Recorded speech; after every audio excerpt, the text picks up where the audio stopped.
내가 살 것과 너희 믿음의 진보와 기쁨을 위하여 너희 무리와 함께 거할 이것을 확실히 아노니 내가 다시 너희와 같이 있으므로 그리스도 예수 안에서 너희 자랑이 나로 말미암아 풍성하게 하려 함이라. 오직 너희는 그리스도의 복음에 합당하게 생활하라. 이는 내가 너희에게 가보나 떠나 있으나 너희가 한 마음으로 서서 한 뜻으로 복음의 신앙을 위하여 협력하는 것과 무슨 일에든지 대적하는 자들 때문에 두려워하지 아니하는 이 일을 듣고자 함이라. 이것이 그들에게는 멸망의 증거요 너희에게는 구원의 증거니 이는 하나님께로부터 난 것이라. 그리스도를 위하여 너희에게 은혜를 주신 것은 다만 그를 믿을 뿐 아니라 또한 그를 위하여 고난도 받게 하려 하심이라. 너희에게도 그와 같은 싸움이 있으니 너희가 내 안에서 본 바요 이제도 내 안에서 듣는 바니라. 아멘. 오늘 말씀의 제목을 따라합니다. 믿음의 진보를 기뻐하십시오. 기쁨에 서신 빌립보서 말씀을 우리가 계속해서 나누고 있습니다. 이 말씀을 통해서 하나님이 주시는 기쁨이 우리 안에 회복되는 그런 귀한 은혜가 있기를 간절히 소망합니다. 맥스 루케이도 목사님이 쓴 예수님처럼이라는 책에 이런 글이 있습니다. 하나님은 당신을 있는 그대로 사랑하신다. 그러나 그대로 있기를 원하시지는 않는다. 당신이 변화되기를 원하신다. 하나님께서는 우리의 있는 그대로를 사랑하셨죠. 우리가 아직 죄인 되었을 때에 허물투성이인 그 모습 그대로 우리를 사랑하셔서 하나님의 자녀로 택해 주시고 구원해 주셨고 영원한 천국 백성이 되게 하셨습니다. 하지만 우리가 그대로 있기를 원하시지는 않는 것이죠. 우리가 그 모습 그대로 그 상태 그대로 머물러 있기를 기뻐하시지는 않고 우리가 날마다 변화되어 가고 우리의 믿음이 성장하기를 원하신다는 것입니다. 여러분, 어린 자녀가 세월이 흘러도 키와 인격이 자라지 않는다면 그 부모에게 얼마나 큰 근심거리가 되겠어요? 자녀된 우리를 바라보시는 하나님 아버지의 마음도 마찬가지라는 것이죠. 하나님께서는 우리가 성장하기를 원하십니다. 우리의 믿음이 자라기를 원하십니다. 바울은 사랑하는 빌립보의 교인들에게 이렇게 말합니다. 오늘 25절 함께 읽겠습니다. 내가 살 것과 너희 믿음의 진보와 기쁨을 위하여 너희 무리와 함께 거할 이것을 확실히 아노니. 이런 말인 거예요. 나는 여러분과 함께 하면서 여러분의 믿음이 자라는 것을 보고 싶고 여러분이 기쁨의 삶을 사는 것도 보고 싶습니다. 그렇게 될 것을 확신합니다. 이렇게 말하고 있는 거예요. 바울은 자신의 전도로 구원받은 그 빌립보의 교인들이 주님 안에서 기쁨의 삶을 사는 것, 그리고 무엇보다도 그들의 믿음이 자라는 것을 보고 싶어 했던 것입니다. 여러분, 이것은 하나님의 소원, 바울의 소원일 뿐만이 아니라 저와 여러분의 소원 아니겠어요? 우리 자신의 믿음이 자라는 것, 우리가 사랑하는 가족들, 우리 자녀들의 믿음이 자라는 것, 내가 전도한 누군가가 그 믿음이 성장하는 것, 그러함으로 그 믿음으로 어려움을 이겨내고 하나님을 기쁘시게 하는 삶을 살아가고 하나님이 주시는 은혜와 복을 받아 누리는 것, 우리가 그것을 소망하면서 기도하는 거 아니겠어요? 그리고 그것을 보면서 우리는 감사하게 되고 기뻐하게 되는 것입니다. 이 기쁨이 저와 여러분에게 있기를 간절히 소망합니다. 믿음의 진보를 통한 기쁨이에요. 자, 그렇다면 믿음의 진보, 믿음의 성장이라는 것이 구체적으로 무엇을 의미할까? 믿음의 진보 그러면 좀 막연하고 추상적인 느낌이 있지 않습니까? 믿음의 진보라는 것이 구체적으로 무엇을 의미할까? 첫째는 따라합니다. 복음에 합당하게 생활하는 것. 믿음의 진보란 복음에 합당하게 생활하는 것이라는 것입니다. 오늘 빌립보서 1장 27절 앞부분을 우리 같이 읽겠습니다. 오직 너희는 그리스도의 복음에 합당하게 생활하라. 여러분 가지고 계신 성경을 보시면 이 생활하라라는 말에 간단한 설명이 붙어 있을 거예요. 시민 노릇 또는 생활이라고 되어 있을 것입니다. 다시 말해서 복음에 합당하게 생활한다는 것은 하나님 나라 시민답게 살아가는 거예요. 여러분 우리는 하나님 나라 백성이잖아요. 하나님의 나라 시민들 아닙니까? 우리가 예수님을 구주로 영접하고 하나님의 자녀가 된 그 순간에 구원받은 그 순간부터 우리는 하나님 나라의 시민이 된 거예요. 영원한 그 나라의 백성이 된 것이죠. 바울이 이 편지를 쓸 당시의 사람들은 그 당시의 대제국이었던 로마의 시민이 되는 것을, 그 시민권을 얻는 것을 대단한 영광으로 여겼습니다. 그런데 로마의 시민이 되면 여러 가지 특권도 부여받았지만 그와 함께 세금을 내야 하는 등의 의무도 함께 따랐어요. 그런데 사람들은 로마 시민이라는 자부심을 가지고 그 의무를 기꺼이 충실하게 행했다는 거예요. 여러분 시오노 나나미라는 일본 작가가 쓴 로마인 이야기라는 책이 있는데 그 책에서 이 작가는 중요한 한 가지 질문을 계속해서 던집니다.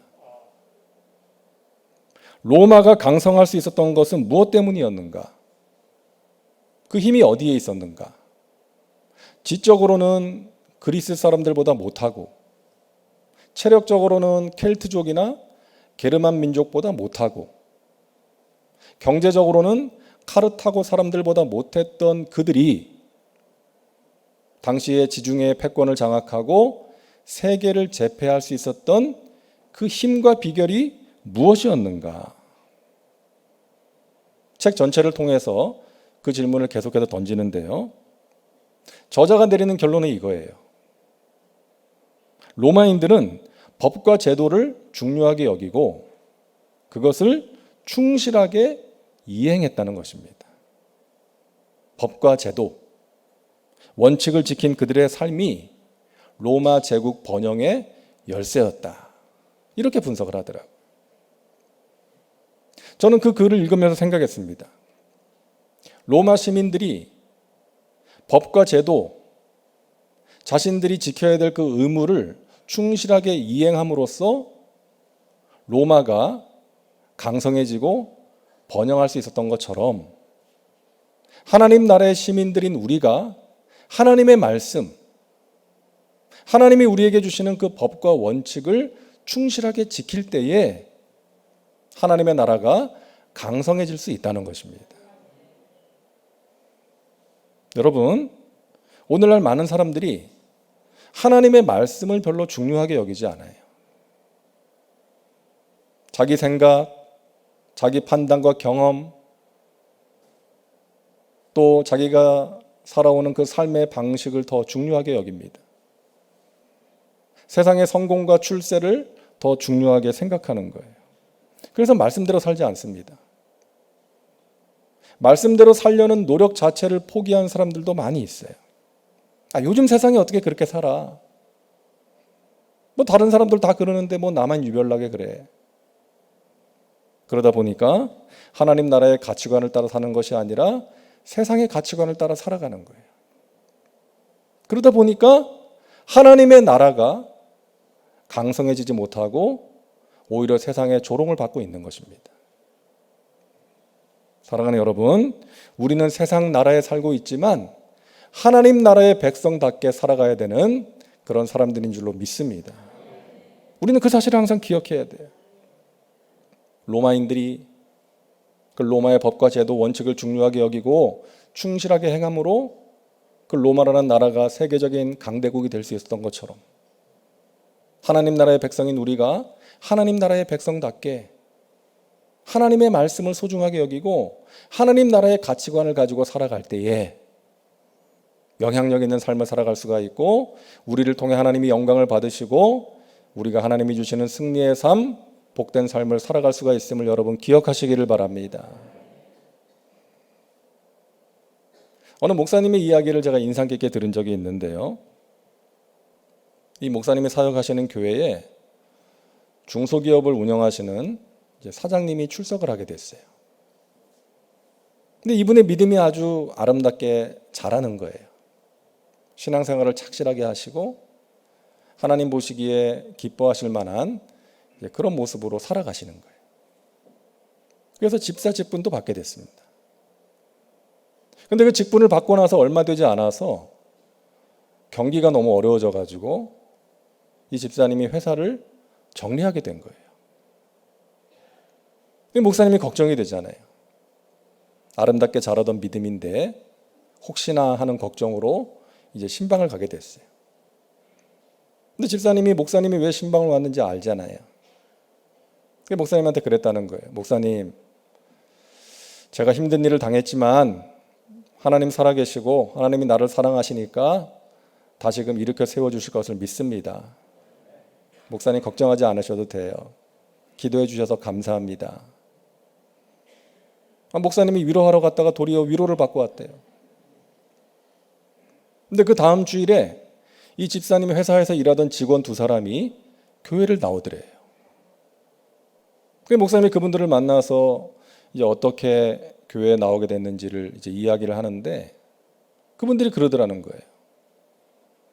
자기들은 사장님이 예수님을 열심히 잘 믿다가 이런 어려움을 당해서 더 이상 교회 안 갈 줄 알았는데 신앙생활 안 할 줄 알았는데 변함없이 신실하게 성실하게 신앙생활을 하시고 자기들 밀린 월급을 다 챙겨주시고 지금 자기 발등에 떨어진 불이 급한데도 자기들 일자리도 여기저기 연락해서 수소문해서 알아봐 주시고 계속해서 일할 수 있도록 그렇게 도와주시는 그 사장님을 보면서 자기들이 감동이 됐다는 거죠. 그동안 사장님이 교회 가자 그래도 말을 안 듣고 안 나갔는데 사장님한테 너무나 감사해서 감동이 돼서 우리가 교회를 나오게 됐습니다. 여러분, 이분의 믿음은 잘하는 믿음이었어요. 신앙생활한 지 얼마 되지는 않았지만 믿음의 진보를 경험하는 그런 분이었습니다. 멋지지 않습니까? 선한 영향을 끼치면서 살아가고 있는 그런 분이었어요. 하나님께서 힘든 시간을 보내긴 했지만 다시금 사업을 일으켜 세워주셔서 이전보다 더 사업이 잘 되게 해주셨고 또 그 직원 2사람과 함께 다시금 회사로 이분들이 돌아와서 이제 사장님의 양쪽 팔이 이제 든든한 지원군이 돼서 함께 이제 회사를 이끌어가고 있고 또 교회에서도 이분들이 정말 아름다운 모습으로 성실하게 신앙생활하는 모습을 보면서 이 목사님이 너무나 기쁘고 하나님께 감사를 드린다는 그런 이야기를 들은 적이 있습니다. 사랑하는 여러분, 저와 여러분은 천국 시민입니다. 우리는 천국 백성답게 살아가야 될 줄로 믿습니다. 하나님 나라의 가치관을 따라서 하나님의 말씀을 따라서 살아갈 때에 세상 사람들이 우리를 보고 하나님을 알게 될 줄로 믿습니다. 그렇게 살아가는 사람이 믿음의 진보를 경험하는 사람이요 성숙한 믿음의 사람이라는 것입니다. 자, 둘째로 믿음의 진보는 따라합니다. 복음을 위하여 협력하는 것. 여러분, 성숙한 믿음의 사람은 협력할 줄 아는 사람입니다. 복음을 위해서. 독불장군이 아니라 사람들과 함께 하나님의 일을 이루어가는 사람이에요. 오늘 27절 뒷부분을 같이 읽겠습니다. 너희가 한 마음으로 서서 한 뜻으로 복음의 신앙을 위하여 협력하는 것과 이 협력하다라는 단어는 함께라는 전치사와 달려간다라는 동사가 결합된 단어입니다. 그러니까 함께 달려가는 거예요. 함께. 모세의 장인 이드로가 모세를 찾아옵니다. 근데 이 사위를 보기가 힘든 거죠. 사위 얼굴 보기가 힘들어요. 뭐 하고 있나 가봤더니 이른 아침부터 늦은 시간까지 백성들하고 함께 하면서 그 송사 문제를 해결하고 있는 거예요. 재판을 하고 있는 거예요. 여러분 얼마나 힘들었겠습니까? 좋은 얘기 듣는 것도 아니잖아요. 하루 종일 안 좋은 얘기, 골치 아픈 얘기 듣는 거예요. 그리고 그걸 해결해 주는 거예요. 모세도 지치고 백성들도 힘들어하고. 그래서 장인 이드로가 모세를 불러서 말하죠. 너가 그렇게 하는 것은 옳지 못하다. 너와 백성들의 기력이 쇠하게 될 것이다. 사람을 세워라. 함께 해라. 너가 하고 있는 일을, 맡은 일들을 위임해라. 하나님께서 장인을 통해서 모세에게 지혜를 주신 거죠. 그래서 10부장, 50부장, 100부장, 1000부장을 세워서 그들에게 일을 나누어 맡깁니다. 위임하게 되었습니다. 여러분 지난 수요일 14일이 우리가 존경하고 사랑하는 조용기 목사님께서 천국 가신 지 1주기가 되는 날이었잖아요. 우리 조용기 목사님께서 세계적으로 여러 가지 영향을 끼치시고 많은 발자국을 남기셨지만 그 가운데 중요한 한 가지가 이 구역 조직입니다. 하나님의 교회가 든든하게 건강하게 세워지기 위해서는요, 우리가 이렇게 모여서 예배드리는 대그룹과 함께 소그룹이 중요한 거예요.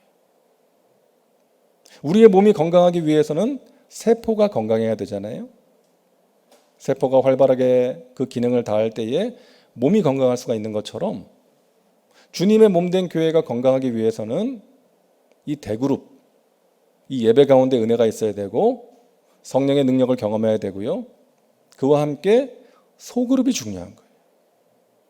우리 구역, 지구역에서 함께 기도로 서로를 섬기고 복음을 전하고 함께 주의 일을 감당하는 이 두 가지가 교회에 중요한 것입니다. 목사님께서 사역을 하다가 혼자서 다 했잖아요. 내가 아니면 안 된다라는 생각으로 혼자서 모든 사역을 하시다가 쓰러졌어요. 28살에. 의사로부터 심각한 경고를 들었습니다. 목회를 그만둬야 된다. 당신 이러다 죽을 수도 있다. 그때 성령님과의 친밀한 교제를 통해서 성령님이 주신 지혜가 구역을 조직하는 거였어요. 그래서 구역장을 세워서 일을 맡긴 것이죠. 여러분 아시잖아요. 그 지구역장들이 얼마나 열심히 사역을 했습니까? 그 해외에서도 유명한 그 빨간 가방, 우리 교회 평신도 사역의 트레이드 마크가 된 그 빨간 가방 들고서 여기저기 다니면서 교회 자랑, 목사님 자랑하면서 전도하고 아픈 사람 있으면 신방 가서 기도하고 또 하나님 맡기신 그 사명을 얼마나 최선을 다해서 감당했습니까? 여러분 그 평신도 리더들을 통해서 여의도 순복음교회가 세계 최대 교회가 될 수가 있었던 것이죠. 여러분 부흥은요, 교회의 부흥은 탁월한 리더 혼자서 할 수 있는 게 아니라는 것입니다. 복음을 위해서 함께 협력할 때에 하나님이 주시는 선물인 것입니다. 폴 트루니라는 분이 이렇게 말했습니다. 혼자서는 할 수 없는 것이 두 가지가 있다. 하나는 결혼이고 또 하나는 그리스도인이 되는 것이다. 결혼 혼자서 할 수 없죠. 그리스도인이 되는 것도 혼자서 할 수 없다는 거예요. 여러분 우리가 예수 믿게 된 것 누군가가 우리에게 복음을 전해 주었기 때문이고 전도해 주었기 때문이고 또 누군가가 우리를 위해서 기도해 준 거 아니겠어요?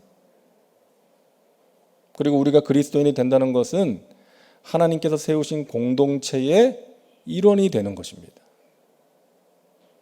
뭐 나 혼자 집에서 예배드리면 되죠. 이게 아니라는 거예요. 하나님의 뜻은 우리가 함께 하는 거예요.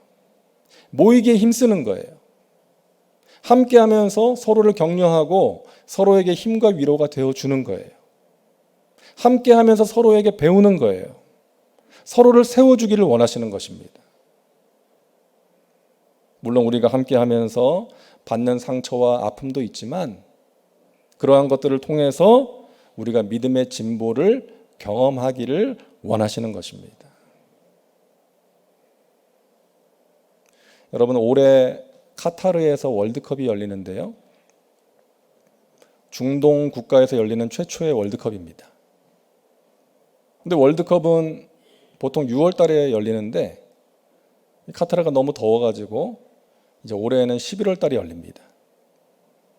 근데 돈이 많은 나라다 보니까 축구장에 에어컨 시설을 다 하겠대요. 축구장에 냉방이 돼가지고 덥지 않게 해주겠다는 거예요. 11월 달도 덥다 보니까. 근데 여러분, 우리가 잊을 수 없는 월드컵이 있지 않습니까? 우리 국민이 한마음이 되었던, 대한민국을 외쳤던 2002년 월드컵을 우리가 어떻게 잊겠어요?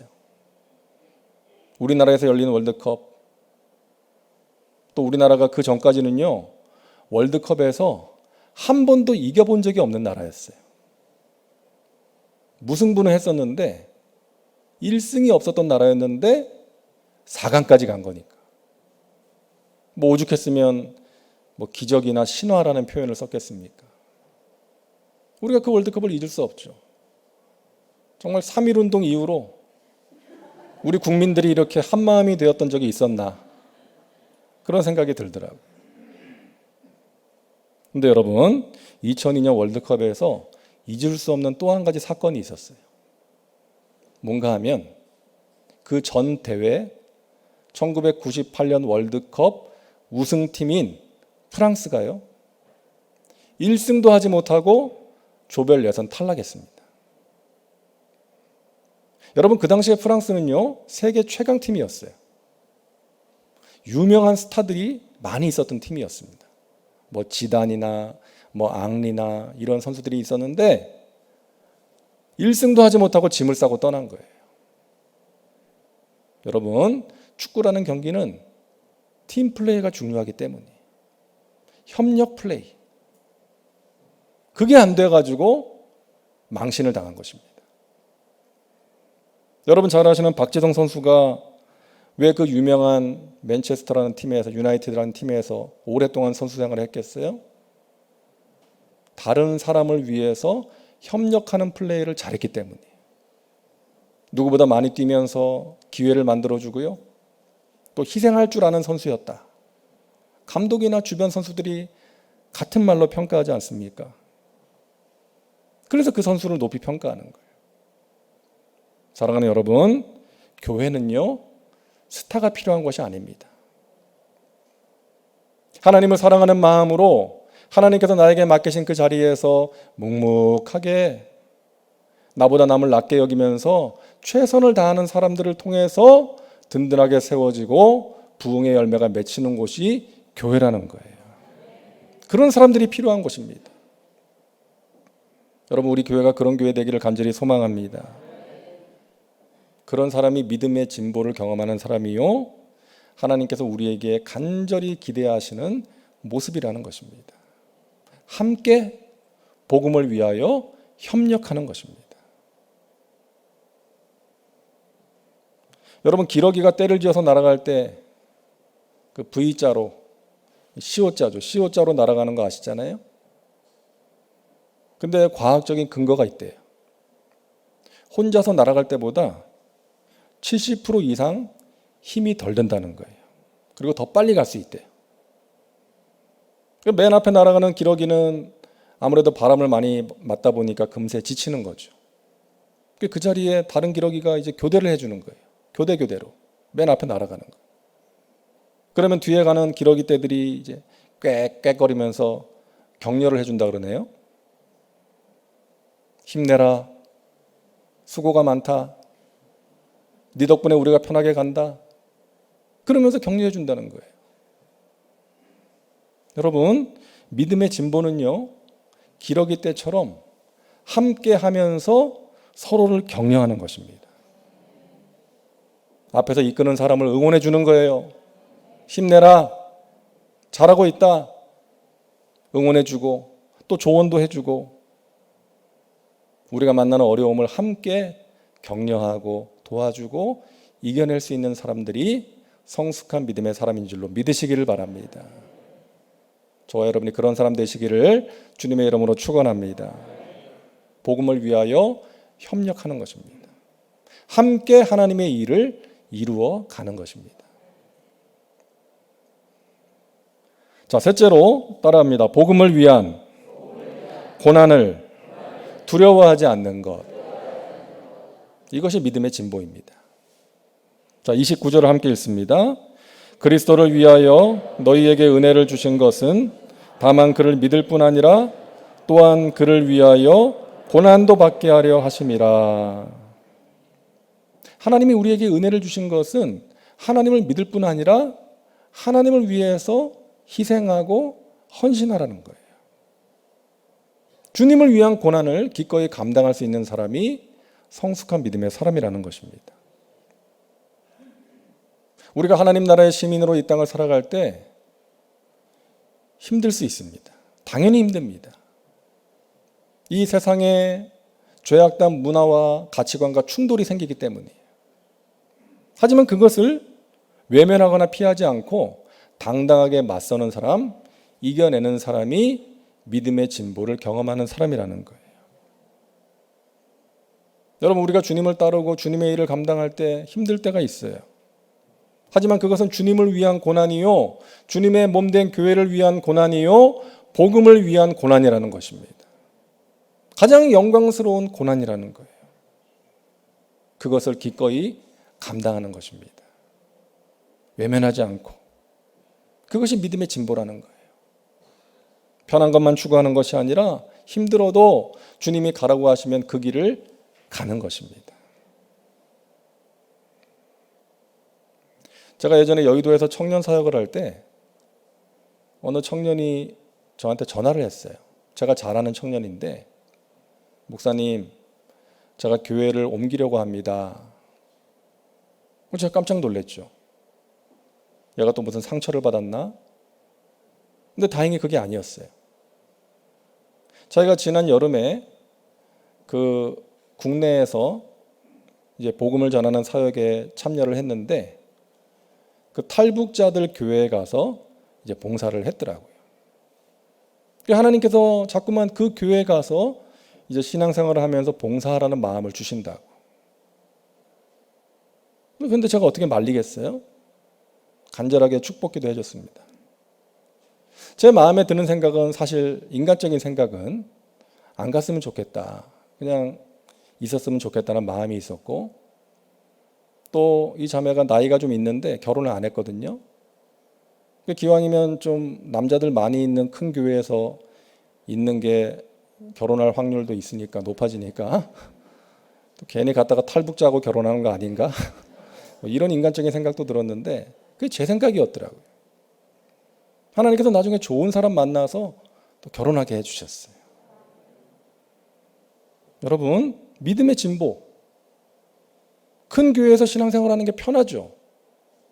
하지만 하나님께서 가라고 하시는 곳에 가서 그 힘듦, 그 고생을 기꺼이 감당할 수 있는 것, 주님의 몸된 교회를 위해서 희생하고 헌신하는 것, 그것이 믿음의 진보요, 그런 사람들을 통해서 주님의 교회가 더욱더 든든하게 세워지고 성장해 갈 줄로 믿습니다.